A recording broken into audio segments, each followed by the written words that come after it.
Well, we had some visitors last night, obviously. Rocky's out and about investigating the situation. Look, it tore open all my scrap aluminum foil. They did. Yeah. So Rocky's checking things out. Hey, yo.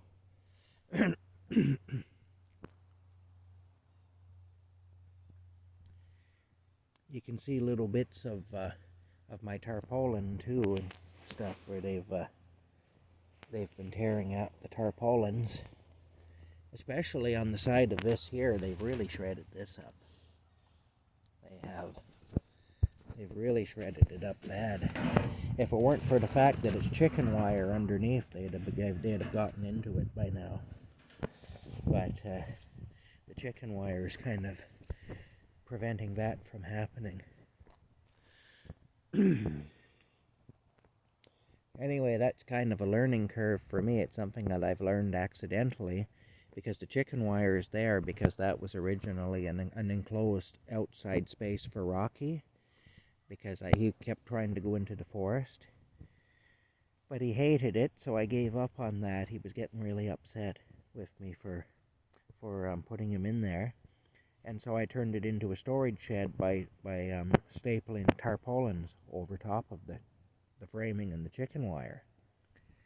But what I learned from that was, if you want to make kind of a critter-proof shed, then incorporate chicken wire into your design. Because basically, if you look there, there's the chicken wire. See that?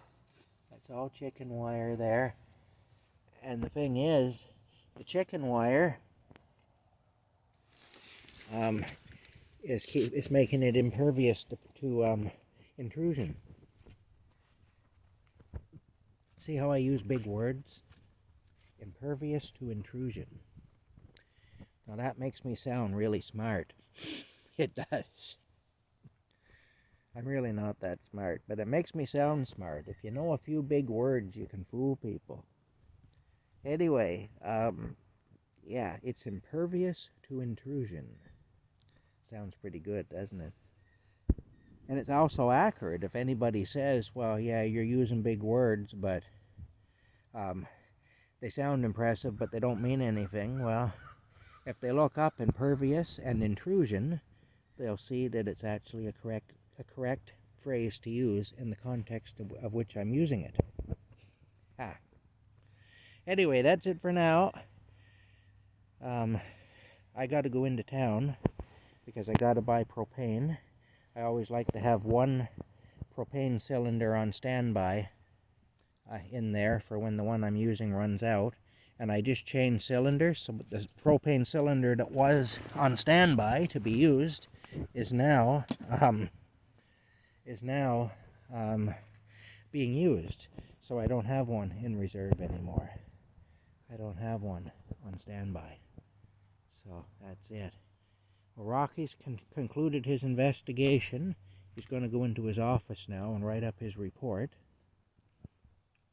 I have a feeling the word raccoon will appear in that report somewhere.